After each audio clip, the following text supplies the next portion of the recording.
It's a principle. I don't disagree with what it's all about. Those gyms as well, checks them all out. They are, and Works out, you know, we've got to do them down at school every year. Same shit. Same shit, every year. And even the EFAs have got to do it. Are we on? Yes, okay, councillors, it's 5 o'clock, we'll open the meeting. In accordance with the Local Government Meeting Procedures Regulation 2025, public is advised that the proceedings of the meeting council will be recorded on digital media to assist in the preparation of the minutes and to ensure a true and accurate account of debate and discussions of the meeting is available. All persons attending council meetings as part of the gallery are to behave in a respectful and considerate manner and not engage in conduct or language that could be perceived as offensive, defamatory or threatening towards others. Individuals that do not adhere to this direction may be asked to leave the chambers. Councillors are also reminded that their behaviour is governed by the Local Government Meeting Procedures Regulation 2025, Regulation 49, suspension from meeting. West Coast Council acknowledges the traditional custodians of the land in which we gather today and pay respects to elders past, present and emerging. Okay, item 107 is record of attendance, apologies and leave of absence. So we've got an apology from the Deputy Mayor, Rob Butterfield, and a approved leave of absence for Councillor Stringer. And all other councillors are here, so thank you. And we have staff all in attendance. Item 108 is declaration of interest. So at this stage of the meeting, councillors and staff must declare any peculiar or conflict of interest in any agenda item, or may do so just before that item is discussed. Has any councillors or staff got any peculiar interest or conflict of interest? Okay, 109 is confirmation of minutes. The recommendation is the minutes of the ordinary meeting of the Council, West Coast Council, held at the Chambers on the 24th of March 2026, a copy of which, having been previously circulated to councillors prior to the meeting, be confirmed as a true and accurate record. Someone like to word that way, please. Moved Councillor Ivanicky, second to Councillor McKay. Put that up to a vote. All those in favour? Against? Are you against, Councillor? Yes.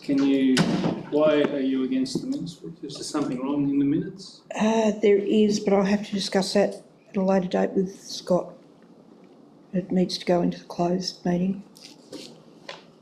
So this is the open meeting though? Yeah, I know. Well, what I've got to say needs to be in the closed meeting. Okay. We'll discuss that in closed meeting then. Unless there's an issue with the minutes. Yeah. Yep. Okay. So we've got trouble with the online, have we?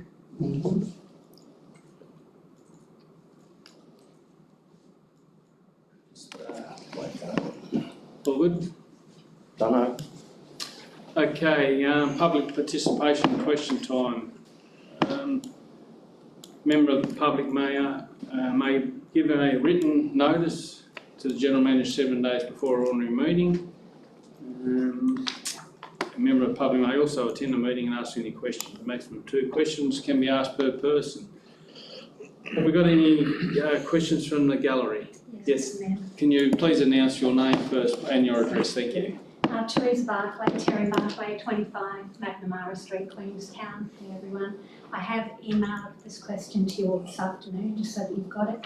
I am going to read from my written paper just because I'm not very good at editing. Okay, so as you are no doubt aware, new accreditation scheme as recommended by Food Standards Australia New Zealand, FSANZ, will take effect from February 12, 2027 and will be enforced from mid-2027.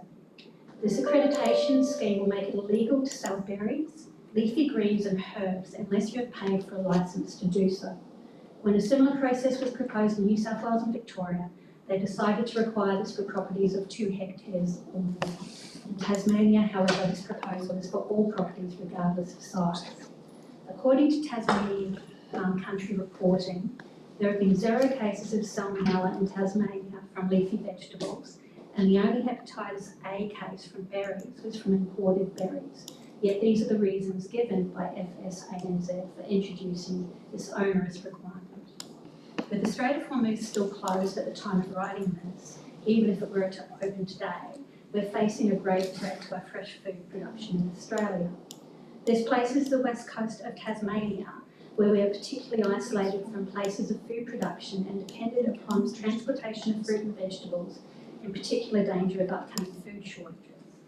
Upcoming food shortages, caused mostly by the shortage of 1.25 million tonnes of urea, according to government figures, along with the lack of availability of diesel, have caused the national government to already launch a national food supply chain assessment to tackle the upcoming food issues.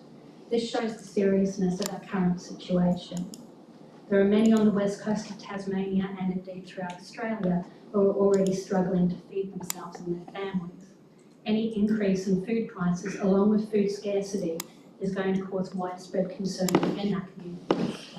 The Salvation Army's Food Insecurity Report from 2025 showed that of those surveyed, 85% of respondents experienced food insecurity in the prior 12 months. 69% reported affording enough to eat was one of their greatest challenges. 62% of respondents with children admitted going without food so their children could eat. 56% reported being unable to afford healthy, nutritious food, and 31% accessed free cooked meals from a community kitchen or food bank within the prior 12 months. As the west coast of Tasmania has the highest proportion of households experiencing poverty and the highest percentage of households with incomes less than 25% of median income, according to the University of Melbourne's Applied Economic and Social Research papers of 2024, we are particularly prone to the upcoming upheaval of the higher food prices and